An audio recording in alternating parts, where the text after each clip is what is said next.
Halo semuanya, selamat datang di podcast bersama kelompok 2A. Bersama saya Faricha Tresna sebagai moderator pada hari ini. Dan hari ini kita akan membahas tentang sesuatu yang seru dan pastinya nih menarik untuk dibahas terutama kita sebagai ASN di Kementerian Pekerjaan Umum. Tapi sebelum kita masuk ke topik pembahasan, yuk kita kenalan dulu dengan para panelis kita. Yang pertama ada Pak Ferry Fadli dari Balai Teknik Tata Bangunan Gedung dan Lingkungan sebagai penata kelola bangunan gedung dan kawasan pemukiman. Nah, selanjutnya ada Ibu Fariha Dwi Rahma dari Balai Keamanan Jembatan dan Terowongan Khusus sebagai penata kelola jalan dan jembatan ahli pertama. Selanjutnya ada Pak Ferry Susanto dari Balai Besar Wilayah Sungai Citanduy sebagai pengelola sumber daya air ahli pertama di bidang keterpaduan perencanaan infrastruktur sumber daya air. Dan yang terakhir ada Bu Faradita Mustika dari Balai Penataan Bangunan, Prasarana dan Kawasan Jawa Barat sebagai Pranata Hubungan Masyarakat ahli pertama. Nah, jadi karena kemarin kita sudah membahas nih tentang peran ASN dalam menjawab tantangan nasional, sekarang kita akan membahas sesuatu yang lebih dalam lagi, guys. Karena tugas kita sebagai abdi negara itu bukan hanya dituntut untuk profesional dalam pekerjaan, tapi kita juga memiliki tanggung jawab kebangsaan. Dan disinilah peran ASN dalam bela negara menjadi penting, bukan dengan senjata, tapi lewat integritas, pelayanan publik yang berkualitas, dan menjaga persatuan bangsa dalam setiap tugas yang kita emban. Maka dari itu, sebagai bagian dari Kementerian Pekerjaan Umum, kita juga wajib memegang peran strategis dalam menjaga citra dan kepercayaan publik terhadap institusi kita. Setiap tindakan, sekecil apapun, pastinya bisa berdampak besar terhadap nama baik kementerian. Nah, kalau begitu, kira-kira apa nih aksi atau rencana nyata yang bisa Bapak Ibu sekalian lakukan atau sampaikan pada podcast kali ini untuk membuat Kementerian Pekerjaan Umum semakin baik, kuat, dan dipercaya masyarakat ke depannya? Boleh yang pertama ada Bapak Ferry Fadli. Oke, baik. Terima kasih atas kesempatannya, Ibu Rica. Jadi kalau menurut saya gitu ya, kalau ditanya aksi atau rencana nyata gitu untuk membuat khususnya Kementerian PU terlihat semakin baik dan kuat, tentunya saya memiliki sebuah ide yang bisa dikatakan sebuah ide untuk aktif dalam pengawasan mutu bangunan pada proyek konstruksi gitu. Nah, kenapa aktif dalam pengawasan mutu bangunan? Pertama, seperti yang kita ketahui bahwa mutu bangunan ini kan menjadi aspek penting atau aspek fundamental gitu ya dalam pelaksanaan proyek konstruksi. Nah, pengawasan itu juga dapat memastikan bahwa hasil dari pembangunannya itu memenuhi standar, terus secara fungsional juga tepat dan juga menjamin keselamatan dari penggunanya. Nah, tapi pada kenyataannya, pada prakteknya di lapangan, seringkali kita melihat bahwa pengawasan itu dianggap remeh gitu. Mulai dari kurangnya tenaga pengawas, terus juga lemahnya pengendalian mutu material bangunan, hingga yang paling krusial adalah isu suap menyuap antara kontraktor dan pengawas lapangan gitu, sehingga itu kan mengakibatkan ketidaksesuaian gitu pelaksanaan dengan perencanaannya. Nah, selain itu apa sih kira-kira yang menjadi penyebab hal tersebut terjadi gitu ya?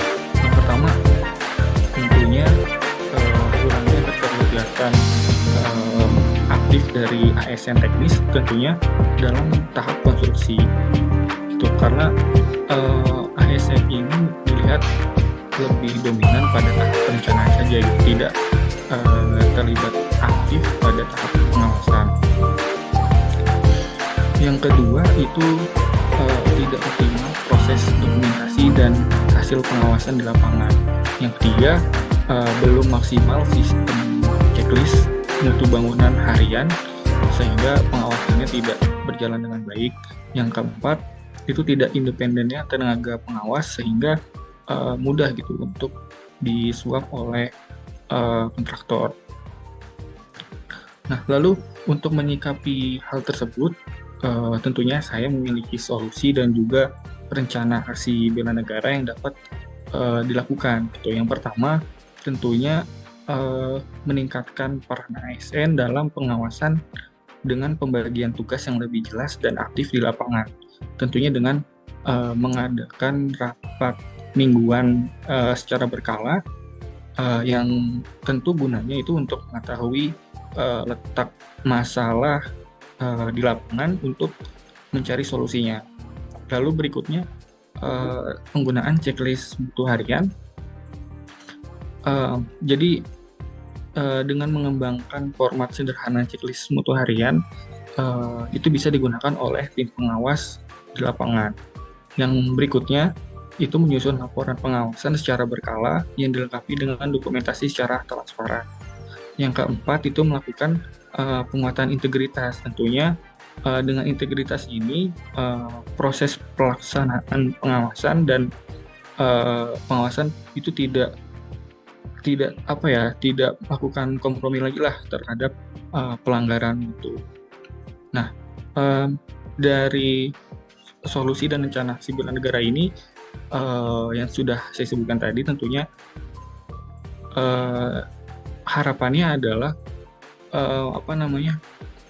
pengawasan mutu ini dapat menjadi instrumen utama untuk mewujudkan pembangunan infrastruktur yang berkualitas, akuntabel, dan tentunya berorientasi pada kepentingan rakyat. Mungkin seperti itu, Mbak Ica. Oke, berarti ini lebih menekankan kepada integritas ya Pak ya, gitu. Jadi supaya proyek-proyek pemerintah ini tidak dinilai hanya semata-mata, oh ini mah pasti udah dibayar sama swasta gitu ya. Oke, itu program yang bagus dan rencana yang bagus sih Pak. Keren. Baik, selanjutnya kita ada satu Ferry lagi guys di sini. Oke, boleh langsung kepada Bapak Ferry Susanto untuk tanggapannya Pak. Baik, terima kasih banyak atas kesempatannya ya. Kalau kita berbicara tentang bagaimana caranya menjadikan Kementerian PU itu lebih baik dan lebih kuat lagi dari budaya masyarakat, sebenarnya banyak hal yang bisa kita lakukan dan itu bisa dimulai dari diri kita sendiri, terutama kita sebagai ASN muda itu kita harus belajar cepat dan mau beradaptasi ya untuk di lingkungan kerja PU sendiri, yang seperti kita ketahui bahwa lingkungan kerja yang sangat dinamis, setiap tahun regulasi bisa berubah, teknologi baru juga muncul, kemudian tantangan di lapangan pun berbeda-beda. Jadi sebagai CASN kita nggak bisa hanya menunggu instruksi. Kita harus proaktif ya, membaca dokumen, ikut pelatihan, kemudian tentu saja kita bertanya kepada senior yang sudah memiliki jam terbang yang lebih banyak daripada kita. Itu akan mempercepat kita mengikuti apa yang terjadi, dan semakin cepat kita menguasai dunia kerja, tentu saja semakin cepat kita bisa memberikan kontribusi. Selain itu, seperti hal yang telah disampaikan oleh Pak Ferry Fadli ya, bekerja dengan integritas tentu saja sangat penting ya, karena tanpa integritas semua pencapaian akan rapuh, terutama seperti yang terjadi di lingkungan BBW Citanduy, di mana mengelola sumber daya air, aset negara, dan anggaran yang nilainya sangat besar sekali. Jadi setiap laporan, setiap keputusan itu harus benar-benar akurat dan jujur. Bahkan hal kecil seperti menolak data palsu atau menolak manipulasi waktu kerja itu sudah merupakan bagian dari bela negara.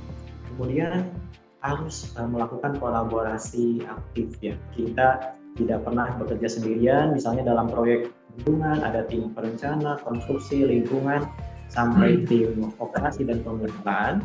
Kalau komunikasi macet, pekerjaan bisa terlambat dan biaya pun itu bisa membengkak. Selanjutnya, berinovasi dari hal-hal yang sederhana itu. Banyak orang mengira inovasi itu mahal. Padahal seringkali datang dari ide-ide kecil yang mempermudah pekerjaan, misalnya membuat format laporan yang lebih ringkas tapi informatif, gitu, membuat sistem pengarsipan yang cepat dicari, atau cara komunikasi yang menghemat waktu koordinasi. Sebagai ASN ya, kita punya sudut pandang yang segar gitu, dan itu harus benar-benar kita manfaatkan. Selain itu, peduli pada hasil dan dampak pekerjaan itu juga sangat penting ya. Kita sebagai pekerja bukan hanya untuk memenuhi target administrasi saja, tapi untuk memberikan manfaat nyata kepada masyarakat. Karena di bidang SDA ya terutama, itu bisa berarti mengurangi banjir, contohnya memastikan air irigasi sampai ke sawah atau menyediakan air baku untuk pemukiman kota. Jadi ukurannya bukan cuma selesai atau tidak, tapi seberapa besar sih manfaat yang dirasakan masyarakat gitu. Itu akan semakin menimbulkan kepercayaan masyarakat terhadap PU, supaya PU lebih kuat dan lebih bisa dipercaya lagi. Nah, selain itu, kemudian untuk menjadikan lembaga Kementerian PU itu better and stronger itu tidak terjadi dalam satu hari ya. Itu sebuah proses yang butuh komitmen, kerjasama, kemudian kesadaran dari diri kita sendiri. Itu hal yang paling penting. Kalau kita konsisten belajar cepat, menjaga integritas, berkolaborasi, berinovasi, dan peduli pada dampak pekerjaan, saya yakin PU akan semakin kuat. Jadi setiap hal kecil yang kita lakukan dengan benar itu adalah bagian dari bela negara. Jadi jangan tunggu momen besar untuk berkontribusi. Jadi mulailah dari sekarang, dari meja kerja kita, dari tugas kita hari ini. Demikian Bu Farisa yang bisa saya sampaikan. Baik, terima kasih. Betul banget ya Pak Ferry ya. Jadi small steps itu tetap terhitung gitu ya, walaupun kecil tapi pasti dampaknya akan besar karena kita itu sebagai Kementerian Pekerjaan Umum memang skalanya itu masyarakat seluruh Indonesia begitu ya Pak. Oke, keren. Terima kasih. Selanjutnya kita ada dari Pranata Humas kepada Ibu Faradita. Dipersilahkan. Baik, terima kasih sebelumnya ya. Nah, kebetulan kan saya dari Ditjen Cipta Karya nih. Nah, untuk masalah sekarang di Indonesia nih, untuk pengelolaan sampahnya masih belum bisa teratasi. Karena kenapa? Kapasitas jumlah sampah yang didapatkan itu melebihi daya tampung TPA nasional. Sehingga misalnya ini masih mengkhawatirkan lah, bahkan sampai 2045 pun statusnya bakal bisa lebih banyak lagi, dan sampah yang didominasikan itu oleh sampah organik, terutama dari sisa-sisa makanan. Meskipun sebenarnya sampah plastik juga tuh bisa untuk sekarang ini masih menjadi perhatian ya, karena banyak pupuk, apalagi kesadaran masyarakat yang masih rendah itu masih banyak yang buang sampah sembarangan, apalagi masih banyak juga masyarakat yang buang sampah ke sungai karena kurangnya akses untuk pembuangan sampah umum. Nah, dari hal-hal tersebut tuh emang dari kurangnya kesadaran terhadap sistem pengelolaan sampah rumah tangga, terutama produk sekali pakai. Kadang-kadang sekali pakai langsung buang, sehingga kan ada penumpukan sampah nih. Sedangkan kita tuh bisa untuk mengganti pakai, kayak misalnya dari tas plastik kita ganti jadi tote bag. Terus atau mungkin sendok plastik, mungkin kita bisa bawa sendok sendiri, atau bagaimana kalau rasanya makan di kantor gitu. Terus ada juga terbatasan seperti tempat pembuangan sampah terpilah ya di lingkungan sekitar, atau pengangkut sampah itu juga kadang-kadang masih belum sampai lah. Maka dari itu banyak masyarakat yang masih buang sampah bahkan ke sungai. Terus sosialisasi masih belum menjangkau semua masyarakat, sama ada kurangnya ketegasan terhadap sanksi terhadap sampah yang masih lemah. Nah, solusinya tuh apa sih? Kita tuh harus ngelakuin edukasi ya ke masyarakat tentang pemilahan sampah rumah tangga itu kebagi jadi 4. Ada sampah organik, sampah daur ulang, sampah residu, sama sampah B3. Baik bisa sosialisasi secara langsung ke desa-desa, atau bisa juga kan kita ngadain programnya pemanfaatan sampah daur ulang, atau mungkin kita bisa ngasih edukasi tentang pemanfaatan kembali barang-barang ya, reuse kan, reduce, recycle itu juga. Atau bisa juga kita ngadain sosialisasi lewat media digital. Di sosial media kan udah nih banyak nih disebar tentang bagaimana sih tentang pemilahan sampah, terus jenis-jenis sampah apa aja yang harus dipisahin, mana aja yang bisa dikasih ke sana, sama yang bisa dibuang, atau mana lagi juga yang bisa dipakai lagi. Terus adanya pemerataan dan peningkatan infrastruktur dari TPST dan TPS 3R. Terus lalu ada melakukan penerapan reward dan punishment. Nah, reward ini mungkin untuk masyarakat biar bisa lah untuk membangkitkan motivasi biar mereka tuh mau untuk memilah sampah rumah tangga mereka gitu.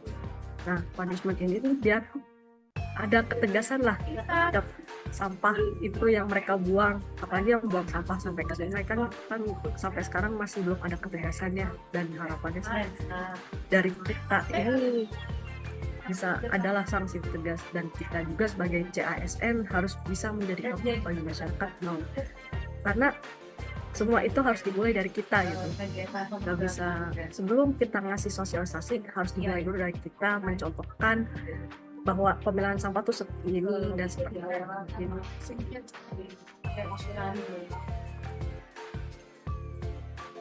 Oke, baik. Memang untuk urusan sampah ini cukup complicated ya masalahnya, karena baik dari regulasi kita sendiri, dari pemerintahnya, dan juga dari kebiasaan masyarakatnya itu ya. Memang untuk edukasinya ini harus berulang-ulang, dan kalau saya jujur setuju sih dengan reward dan punishment-nya itu, karena kayak di beberapa tempat juga kan sudah mulai ada bank sampah, itu kan bisa jadi reward-nya gitu ya kan, ataupun punishment-nya nanti untuk yang paling ketahuan nih bisa buang sampah kan bisa ada regulasi yang benar-benar parah lah gitu, entah mungkin ada hukuman di sel atau gimana gitu ya. Saya setuju karena memang sampah ini udah cukup parah banget, dan akhir-akhir ini juga kita lagi hujan ya, cukup banyak yang banjir akibat sampah. So, oke. Yang terakhir boleh dari Ibu Fariha sebagai penata kelola jalan dan jembatan dari Balai Keamanan Jembatan dan Terowongan Khusus. Terima kasih atas kesempatan yang sudah diberikan. Bagaimana cara kita sebagai ASN ya agar membantu usaha PU untuk semakin kuat dan semakin baik ke depannya. Sebenarnya saya hampir sama seperti Mas Ferry Fadli ya, saya sepemahaman dengan Mas Ferry Fadli, cuma mungkin saya ulas di bidang Bina Marga ya, karena saya sendiri kan dari Direktorat Jenderal Bina Marga. Jadi seperti yang teman-teman tahu, pemirsa juga sebenarnya sudah tahu bahwa akhir-akhir ini tuh banyak kasus OTT di KPK, terus ada juga kasus-kasus korupsi jalan tol ya kan, itu udah banyak beberapa tahun belakangan nih banyak marak beritanya beredar. Nah, saya juga pernah dengar dari dosen ketika menempuh di bangku kuliah itu bahwa sebenarnya korupsi di bidang jalan tuh paling mudah dan paling nggak kelihatan, karena ketebalan jalan tuh misal hanya berkurang 1 mili atau berapa setengah senti gitu, tapi dikali lebar berapa meter, dikali panjang berapa kilo, itu sudah banyak sekali korupsinya, dan itu mungkin secara mutu nggak terlalu signifikan. Jadi sebenarnya secara mutu oke, tapi ternyata banyak banget kerugian negara yang hilang dari korupsi itu. Jadi sebenarnya masalahnya menurut saya masalah utamanya ya di PU itu yaitu kurangnya pengawasan terhadap spesifikasi proyek. Jadi itu berdampak pada menurunnya kualitas infrastruktur gitu. Jadi nggak hanya berdampak pada kerugian negara, tapi infrastruktur yang dibangun itu juga kualitasnya jadi buruk gitu, nggak sebaik yang direncanakan. Nah, apa sih sebenarnya penyebab dari masalah itu? Kalau dari yang saya dari internet ya, jadi sebenarnya salah satu penyebabnya itu yaitu kurangnya pemahaman ASN terhadap core value berakhlak sendiri, dan juga rendahnya komitmen terhadap integritas. Juga selain itu kurang ini ya, mungkin pengetahuan dan keterampilan dalam perencanaan, pelaksanaan, pengawasan, dan manajemen proyek. Jadi terkadang mungkin kalau dari pengalaman saya di lapangan, orang-orang menganggapnya memang dari zaman dahulu caranya ya begini, dengan adalah akal-akalan supaya proyek itu berjalan lancar. Padahal sebenarnya kalau kita memakai ilmu pengetahuan yang sebenarnya, kita menerapkan manajemen proyek yang baik gitu, itu pasti sebenarnya bisa tanpa harus mencari celah-celah yang sebenarnya tidak diperkenankan gitu loh. Nah, itu sebenarnya itu sih kalau dari keilmuannya kurang, dan juga dari moralnya ya mungkin kurang gitu. Nah, sebenarnya dari pemerintah sendiri sudah ada beberapa solusi yang sedang diterapkan, yaitu teman-teman juga mungkin sudah tahu ya di unit kerja masing-masing ada program zona integritas atau ZI, juga ada penerapan ISO tentang SMAP atau sistem manajemen anti penyuapan, dan juga penguatan core value berakhlak seperti yang kita pelajari di Laksar ini. Nah, sebenarnya itu kan dari pemerintah tuh sudah banyak cara-cara untuk menanggulangi begitu ya. Nah, dari kita sendiri sebagai CASN, bagaimana rencana aksi kita, yaitu menurut saya sendiri kita harus memperkuat keimanan, memperkuat nilai-nilai religius kita, dan juga berkomitmen untuk berintegritas, karena sebenarnya walaupun sistem itu sudah ada SMAP, ZI, tapi dari kita sendiri itu adalah pertahanan terakhir gitu ya. Diri kita sendiri itu adalah benteng terakhir untuk menghadapi masalah tersebut. Nah, terus yang kedua yang bisa kita lakukan dan juga sudah ada beberapa penerapan, yaitu digitalisasi layanan publik dan penggunaan e-katalog. Jadi bagaimana supaya pengadaan itu dilaksanakan secara online ya, jadi mengurangi interaksi antara pengguna jasa dan kontraktor gitu ya.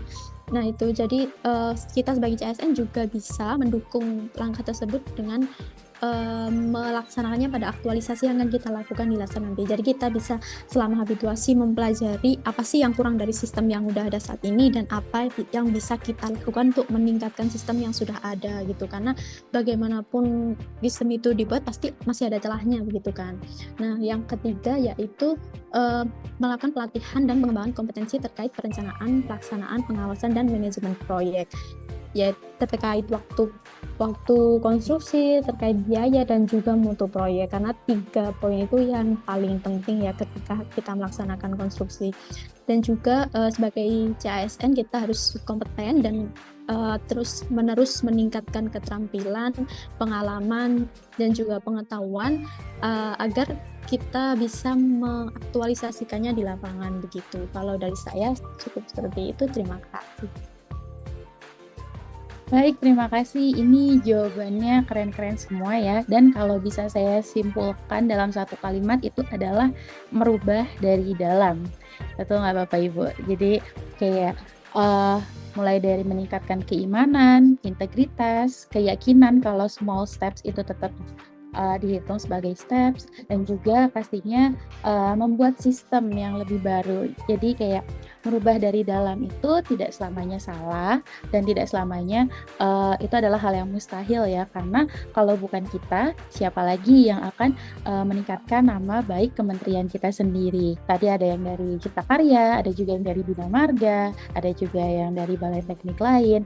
Kita semua pastinya harus sama-sama untuk mengimani agama masing-masing supaya tidak tergoda oleh godaan-godaan terutama yang di proyek ya gitu, dan supaya kita juga tetap bisa menghindari pencorengan nama Kementerian PU dari yang tadinya dikenal dengan di proyek itu kebanyakan gratifikasi, kebanyakan korupsi gitu. Kita harus mencoba menghapus nama buruk itu gitu ya. Jadi PU kedepannya akan semakin jaya, semakin kuat, dan pastinya akan makin better.